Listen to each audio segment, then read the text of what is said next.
The Hunting of the Last Dragon, from Sherryl Jordan. Chapter 7. Good day, brother. I see Jingwei's story got you all inspired yesterday, and you've drawn Tybalt's sword at the end of the narrative. A fine book you'll make, if you carry on with your excellent illustration. Splendid, almost as the books in your great library. Now to my tale again. That summer with Tybalt wore on, beaten by the heat into languid hours of laziness and boredom. Even the river was sluggish and warm, and the children, playing in it, were barely refreshed. Dogs lay panting in the shade, and I reckoned even the birds were swooning in the heat, for we seldom heard their songs. In the cool of early morn, Richard hunted deer for us, and we caught fish from the river. We took great care of our fires, and they did not spread in the patched woods. In the evenings we ate bread and cold meat, and tried to keep the children quiet. Several times Richard entertained them with his father's sword. He used it as Tybalt had, twirling the blade fast about himself and slicing off the tips of twigs that the children held out in their hands. I confess I was envious. He was the way I wished to be, graceful and strong, with the power to make maids' eyes shine. Once he gave me the sword and told me to do a trick or two with it. He was mocking me, as usual, for he knew I could barely lift the thing, but I swung it about a little, thinking of that happy hour when I had held it in Tybalt's pavilion, as entertainment for the folk of Rokeby. As I handed it back to him, Richard said, "This sword shall slay another dragon one day." "Are you a seer now?" I asked. "Nay, not me," he said, "but I met an old woman once who was a soothsayer. It was 5 summers past, but I have not forgot. She foretold a plague of fires that would herald the coming of another dragon, the last of them all, and she said the sword would kill the beast. One of her prophecies has come true." His eyes wore a strange gleam, and I got away as quick as I could, thinking he was mad. One day soon after, we smelled smoke, and the sweltering skies turned hazy bronze. Tybalt went riding out with several men to see the cause of the fire, and came back saying it was far on the other side of the river, and that seeming to rise from one place. "'Tis no small village this time," he said. "This time it's a large town." "There weren't the Scots, then, playing games," said a woman. "They'd not take on a town." Tybalt shook his head and looked very grave, but said no more. We stayed where we were, and were quiet, and lit as few fires as possible. One afternoon a lone horseman came. We were all afeard it was the lord who owned the land we were on, and that Richard would hang for poaching his game. But it was a traveling minstrel, and he stayed with us the evening, and broke the jaded hours with thrilling songs.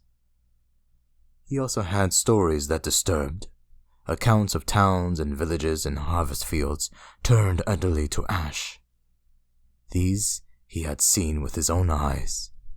People were fleeing to the hills to hide, he said, or else digging burrows in the earth, or making boathouses for themselves in the marshy land which would not burn. "We know, now, what is the cause of it," he said, and I held my breath. "There have been several accounts of winged beasts. Then there was a sighting by 20 sailors all at once, and every man swore on Holy Writ that what he said was true. I know. I was in the port when they told it to the priests. They told of a beach on the western coast, with rugged cliffs and sands of grayish white like ash. It was sunset when they sailed past, and they saw flying low along the shore a beast with wings. While they watched, they saw it rise up and disappear into a cave in the cliff. It is St. Alfric's Cove, they said, for there is a little shrine there where once the saint had been shipwrecked and was led ashore by seals. He lived there, a hermit, for more than 50 winters, eating fish the seals brought him.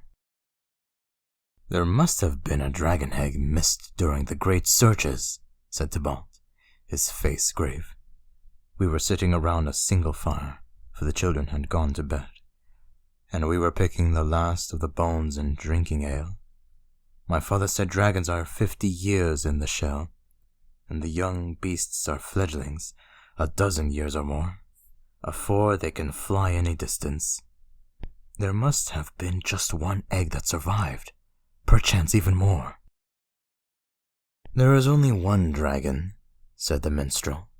"All accounts are the same, all tell of a winged beast with a tail bent part way along, as if it did not form properly in the egg. 'Tis red gold, so they say, and huge, with a neck as long as a tower, and wings like a ship's sail, and teeth like plough blades. Myself, I doubt the size. The dragons of old were generally small, though no less deadly for that." I looked at Richard. He was staring into the flames, his head bent, but I saw the glitter of his eyes, and could guess his thought. "Could a lone beast burn a whole village?" a woman asked.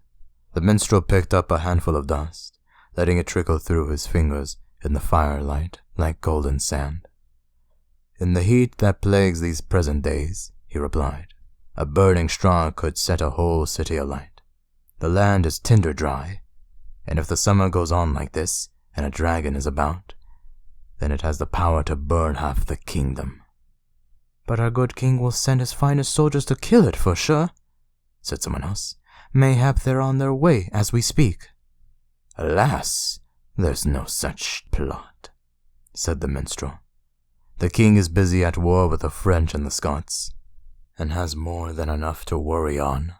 The dragon won't be crushed until after the wars, not unless there's a mighty hunter among us ordinary folk, with the courage and cunning to slay the beast."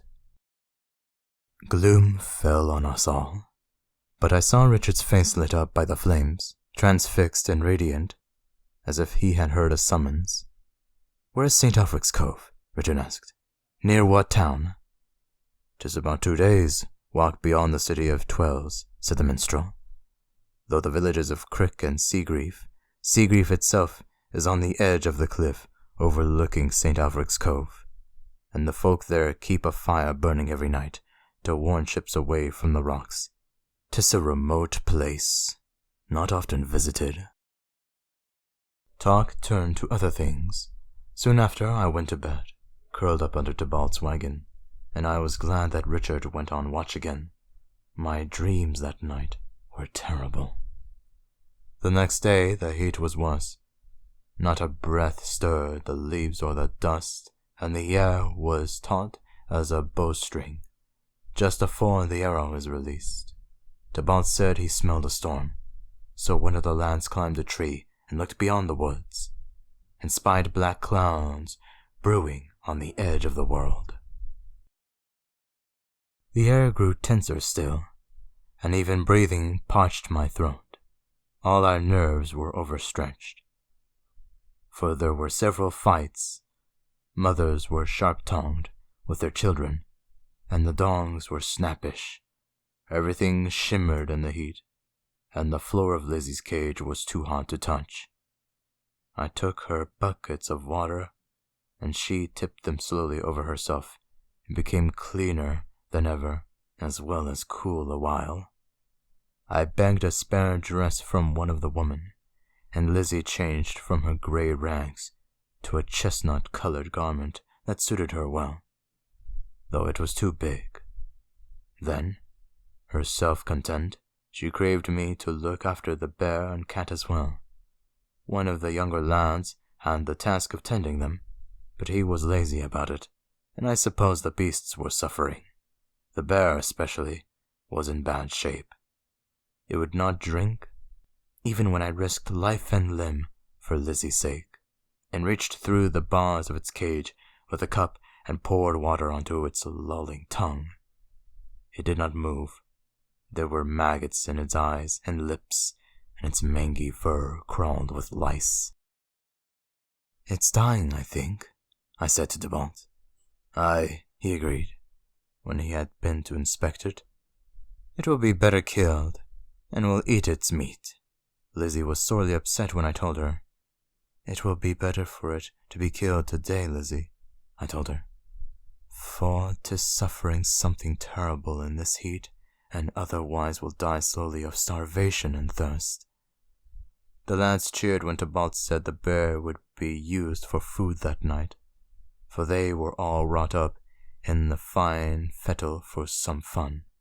Led by Richard, and with much crowing and laughing, they tied ropes about the bear's neck and dragged it from the cage. It hardly fought, it was already so far gone. They tied it up between two trees and set the dogs on it. I've seen bear baiting before and never liked it much, but this, with a bear helpless and sick, was hard to look upon, and I wondered that Tybalt allowed it. Seeing the bear suffer so drove Lizzie from her wits. She howled worse than the bear and threw herself against the side of her cage as if she would break herself free to rescue it. By the time I opened her door and pulled her from the bars, her brow and arms were bruised. Like a fiend she fought, cursing and screaming in her own language. Suddenly she went limp against me, sobbing as if her heart would break. At last the bear was dead, and she grew quiet. I sat with her on the cage floor and held her a while she wept, stroking her hair the way I had in times past, comforted Addie or the twins when they were woebegone. While we sat that way, a shadow passed overhead, and black clouds covered up the sun.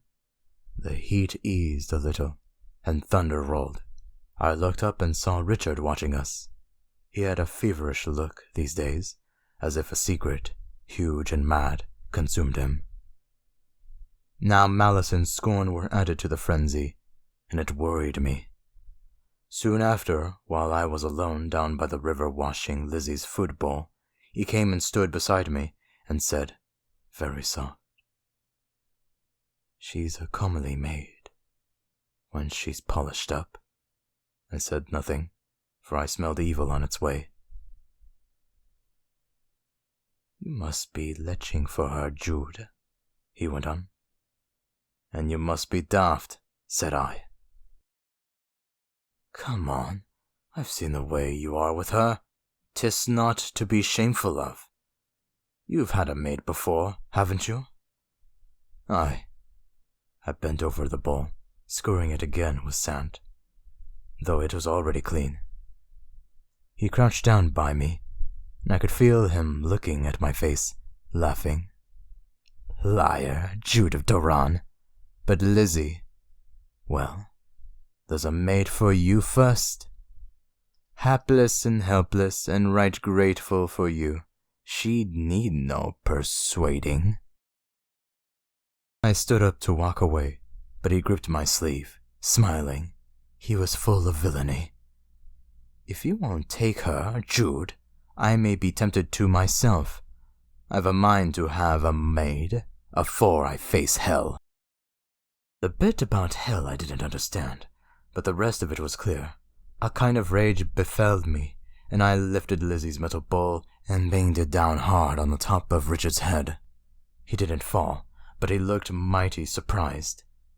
Then he hit me in the stomach. I collapsed like a puppet, and lay curled on the dirt while he kicked me.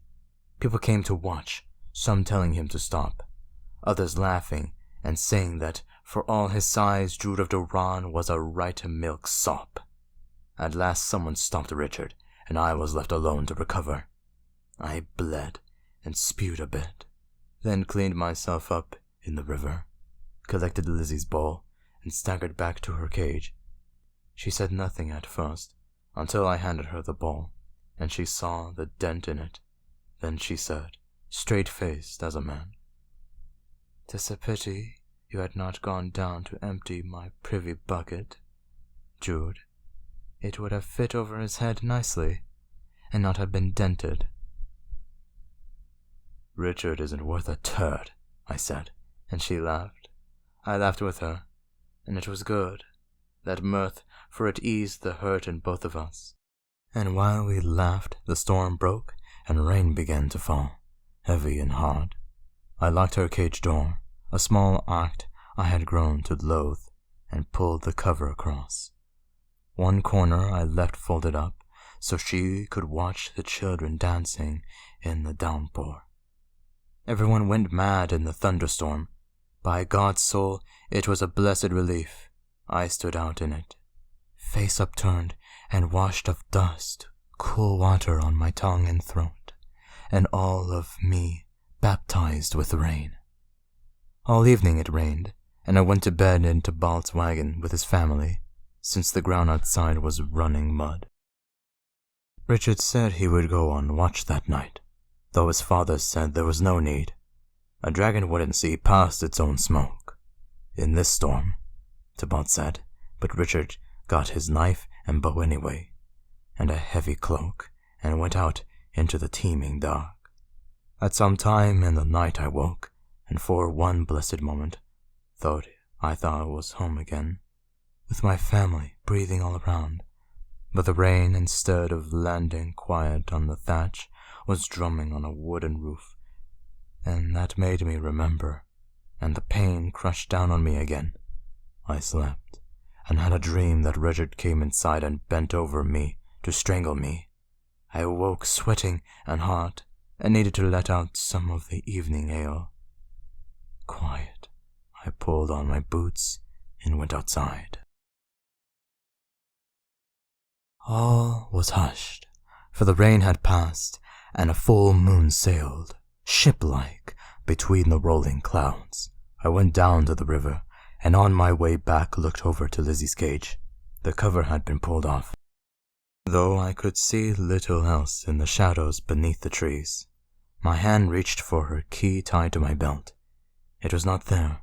The leather thong was sliced through, smooth and neat, as with a knife. So it was no dream I had of Richard. He had been there all right enough, but thieving instead of throttling. I ran then, slithering in the mud, and found Lizzie's cage empty, the door open. I wanted to call her, but I dared not. What if she wanted to go with him? Mayhap they often stole away together, and I would but make a fool of myself by following. In an agony of doubt I stood listening, but could hear only the thumping of my own heart. Then a call, shrill and afraid, a maid's voice. 'Twas all I needed. I went into the trees, towards the sound. It was pitch black in the shadows under the trees, though in parts of the moonbeams poured through bright almost as the day. Water dripped all around, and my feet, squelching in the mud, must have been heard a mile away. By Corpus bones, I was afraid of finding them, and afraid of not finding them. And if they were found, what would I do? Never would I beat Richard in a fight. I stopped, thinking to go back and call Tybalt, but would he laugh and tell me to leave his son to his wetching? If he cared nothing for the sufferings of a bear, why should he care for Lizzie? Hardly breathing for terror, and wishing I had brought my bow, I went deeper into the woods. I stumbled on a root and fell heavily, sliding some way in the mud, and making more noise than a pig in a panic.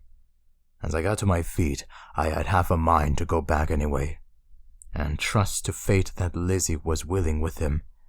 And that moment I heard a voice, muffled and low, and full of threat. Richard's voice, but no sound from Lizzie. Quiet. I crept forward. I could see nothing in the shadows, but I heard Richard speak again. Of a sudden I noticed, in a pool of moonlight on the muddy ground, a patch of scarlet, dark as blood. I picked it up. It was Lizzie's silken dress that I had washed. I looked up, peering through the dark, and there I saw them, two blacker shapes against the darkness of a tree. Lizzie stood against the trunk, and he was pressed against her. Uncertainty flooded over me again. If she were unwilling, would she not call out? I dropped the dress and was about to creep away, but then I saw a flash of steel near Lizzie's throat. Without thought, I rushed at Richard to haul him off. Hearing me, he swung around, the knife still in his hand. I saw his teeth glimmer, as if he laughed, and he slashed towards me so quick. I heard the whistle of the blade. Somehow, it missed, and I stepped backwards and fell. Then he was on me, and I was holding his arm with the knife, but the point was cruelly close to my face. His other arm pressed across my throat so hard that I could not breathe. And for an age all was suffocating pain and fear. Then I saw stars and fire, and thought the dragon and death and hell had come. Then of a sudden the weight across my throat was gone. Thus something heavy fell across the rest of me, and I drew in the breath and last. It was Richard across me, limp as a sack of flour. I threw him off and got to my feet. Lizzie was close, a stump of wood in her hands. In the moonlight her face was parchment white, and her eyes shimmered and were full of fear. She dropped the wood and backed away, wiping her hands on her skirts as if to clean them. "Sweet Jesus, I've killed him," she said. I bent down and put my hand upon Richard's chest. All seemed deadly still. Blood matted his hair above his right ear, and ran from his nose. I dared not put my hand upon his parted lips, to see if there was breath. Standing, I asked Lizzie if she was harmed. She shook her head, then spied her silken dress, and hobbled across the muddy ground to pick it up. "He told me he was setting me free," she said. "That's why I brought my mother's dress, and wore my shoes. He said you had given him the key to my cage, and would be waiting for me, to take me away. He said I would never live in the cage again. His words were sweet, and he was kind. That's why I came quietly with him. And then, when we were here, afar off in the trees—" "I'd made no plot with him," I said.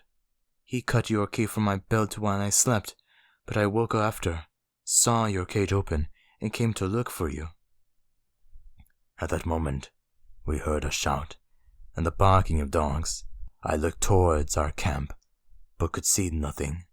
Had Tybalt found her cage unlocked, and thought she had escaped? God's soul, there'd be a hunt now, for sure, and blame laid somewhere.